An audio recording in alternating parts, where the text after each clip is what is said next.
Hello and welcome back to another video. Today we're doing a first impressions of some new Xerjoff fragrances. This little sample set of 4 new fragrances was given to me in Milan when I met Sergio Momo in one of the boutiques there in Milan. So in this little box there's 2 Sospiro and 2 new Xerjoff. But what Sergio has done, he's rebranded Sospiro, so now instead of Sospiro it's just another Xerjoff. So the samples and the bottles of Sospiro now say Xerjoff on them. They still have the felt bottles, the same kind of presentation, it's just now Xerjoff. So we've got Accento and Erba Pura from the old Sospiro line, which is now Xerjoff.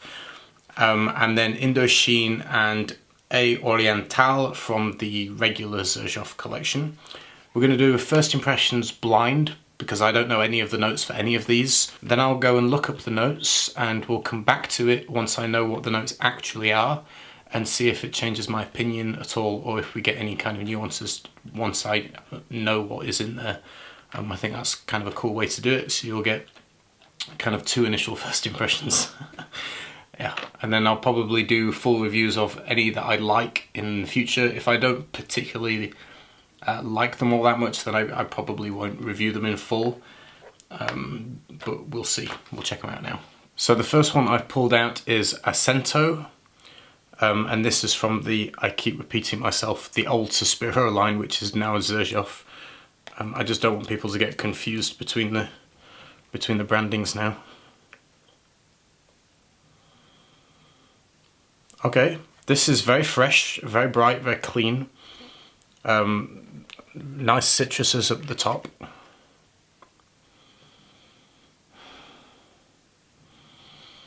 This one is a little green, quite citrusy, a little floral. There's a slight greenness, a freshness, definite citruses mixing in the top. It's okay, it's not that, to be honest, exciting. It smells like a very, from the top notes at least, it comes across as a spring, summertime fragrance for the hot weather.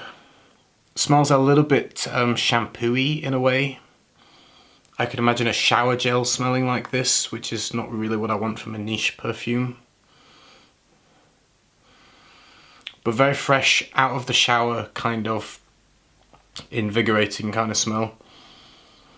For me, this could be the scent of a good quality shower gel or something along those lines. It reminds, I mean, there's a few fragrances that kind of have that vibe. So it's not particularly unique, but it does smell pleasant. There's nothing wrong with it. It smells good if you like fresh fragrances. It's just not overly unique or hugely exciting. It feels quite simple. It'll be interesting to see how that dries down. So the next one out of the box is Erba Pura, again from the old Sospiro collection, which is now Xerjoff. This one's quite nice. This is an odd mix. Okay. There's a sweetness enveloping behind it and also a fresh citrus brightness. So you have uplifting fresh citrus with a slightly gourmand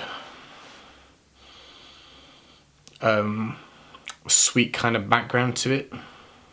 It reminds me of the direction of Lyra by Xerjoff. Doesn't smell the same, but it's that kind of ballpark and that kind of idea, where you have kind of a fruity citrus paired with a gourmand sweet quality. It's nice. I can't knock it. It smells good, but it smells similar to other Xerjoff fragrances. Lyra being one that comes to mind as being in the same family. Definitely, it's not a million miles away. It is a different scent, don't get me wrong, but it's really not pushing any boundaries. You have a similar vibe to Accento in the sense that it has this fresh, almost shampoo kind of quality to it. but paired with an underlining sweetness. It actually feels like these, I don't know if this is the case, but it feels like these fragrances are linked. Like one is a fresh, bright version and the other one is the same version with a sweetness undeveloping it. This feels like Accento with a dollop of sweetness under it. That's how it comes across from a first impression. I don't know if that's what they were going for, maybe a daytime, nighttime version, where Accento you'd wear in the day and Erba Pura you'd wear in the evening with the sweetness added. I don't know if that's the case, and that's the way it comes across. So we'll go over to the main Xerjoff line, and I can't open this sample box without destroying it. I have completely ripped that apart. Never mind. This one is called Indochine. This one comes off a little bit dirty. There's kind of a slight animalic musk. Kind of like a funky musk. This is definitely an acquired taste. This will not be mainstream. This will not be popular with the masses. You need to appreciate a certain kind of palate to like this one. If you like a little bit more raunchy musks that are a little bit daring, a little bit kind of kinky, this might be up your alley. At least from a first impression, that's what it's giving to me, is this is like kind of raunchy musk. It'd be interesting to see what the note list is for this. Interesting. Okay, so we'll move on to the last one. Which is a Orientale. And see how this one smells. And then we're going to look at the notes for each of them and kind of go back to them. Interesting. I was expecting something quite dark with this one. I don't know what I was expecting with the name A Orientale, something dark. Okay, it's getting a little bit darker. This one again has a kind of a mustiness to it and something not quite clean. There's definitely woods in here. I'm presuming it's using an oud. Although it's a very mellow profile, it's not very specific if that's what it is. There's a woodiness, which I'm presuming is some kind of mellow oud, and a slight mustiness, an ever so subtle spice.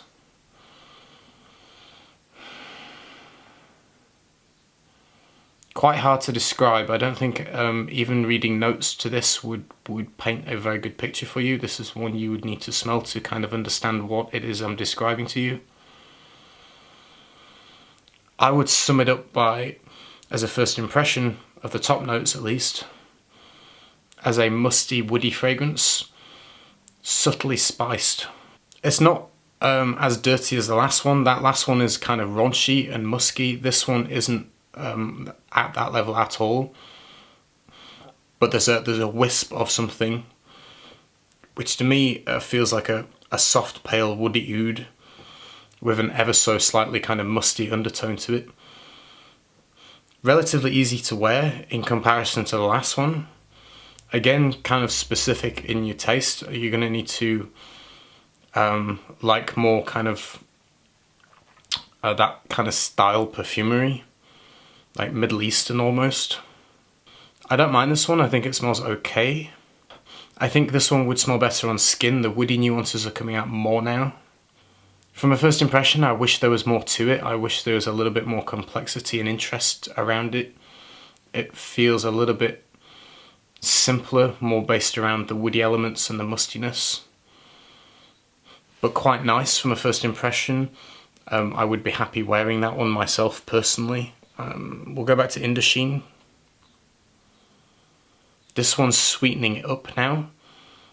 That raunchy musk has kind of toned down. It's not raunchy anymore. It's kind of sweetening. We'll go back to Erba Pura. This one is becoming again sweet. The citrus has kind of toned down, but still present. It still smells like it reminds me of Accento with a dollop of sweetness under it.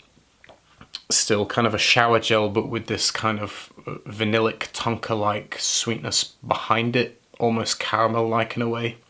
And then back to Accento. This smells like a really good herbal shampoo. Doesn't smell bad. I would actually wear that, to be honest.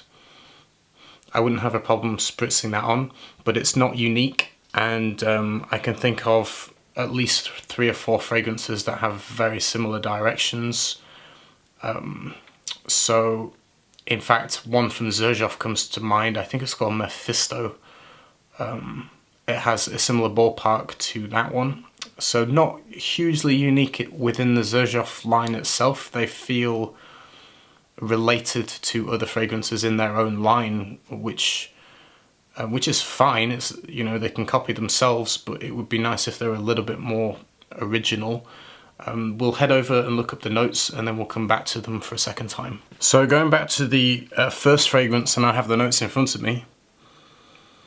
It says pineapple, musk, vetiver, pink pepper, hyacinth, amber, patchouli, jasmine, iris, and vanilla.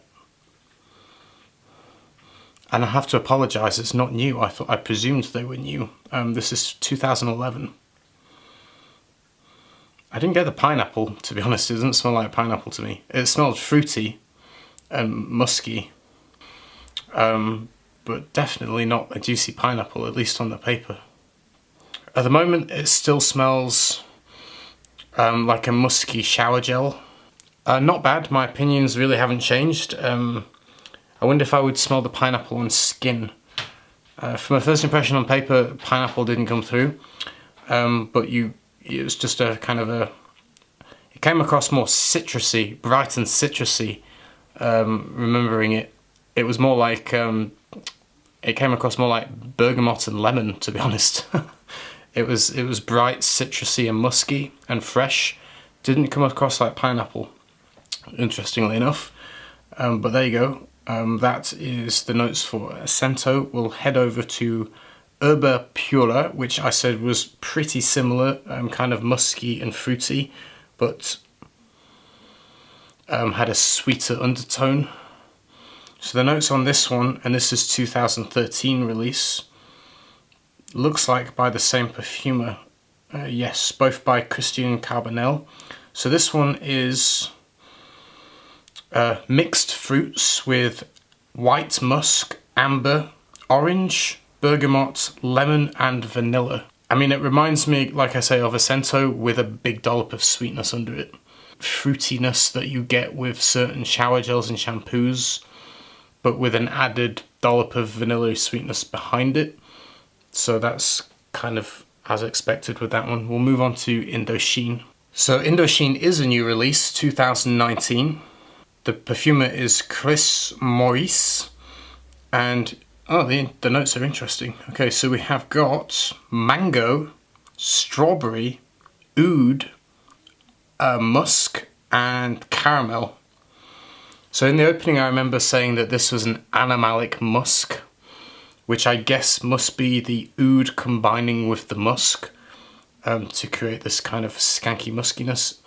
And then I think I said it got a little bit sweeter, which I guess are these fruits coming through. Well, I don't directly smell mango or strawberry. I'm not sure I would have guessed those specifically, at least not on paper. But it's definitely, it has a sweet, fruity kind of sweetness in general, with an enveloping kind of muskiness. That raunchiness that was in the top notes, where I said it was kind of like a kinky musk, that's faded. I guess that must be the, maybe there's a slight Hindi style oud, just a pinch of it, and the way that it mixed with the musk gave it that kind of raunchiness as a top note. That's kind of gone now, and it's kind of a fruity musk that's not too sweet. It's okay, not mind-blowing. I think it's okay. I'll definitely review that one, but it doesn't knock my socks off. And the last one is Orientale. So this one is a 2018 release, so this is last year. And this one, the top note is oud and tobacco, with an apple note, vanilla, cedar, basil, leather, incense, orris root, rose, coriander, amber, musk, and sandalwood. I still get this very smooth woodiness. The oud is very, very mellow. Now that I read this apple, there is a subtle sweetness behind it. It's not like biting into a juicy apple though, it's not like a photorealistic apple. There is just, I don't even know if I would call it apple, just a whiff of something kind of soft and sweet. The main note is definitely this very mellow, soft, easygoing oud that doesn't have like a full-bodied character. It's very chill, very calm oud. This one is a very easy to wear oud. It's not frightening, it's very mellow. That one I'll definitely test out on skin and do a full review. Obviously these are just brief first impressions to kind of go over samples that I have now and to give you obviously a first impression before I delve into full reviews. If there's a specific one you'd like me to review first, let me know if one sounded more interesting to you. If not, I will probably review Orientale first and then go on from there in the future. This one seems to be more my taste. So yeah, hope you enjoyed the first impressions and I'll see you soon with another video. Bye.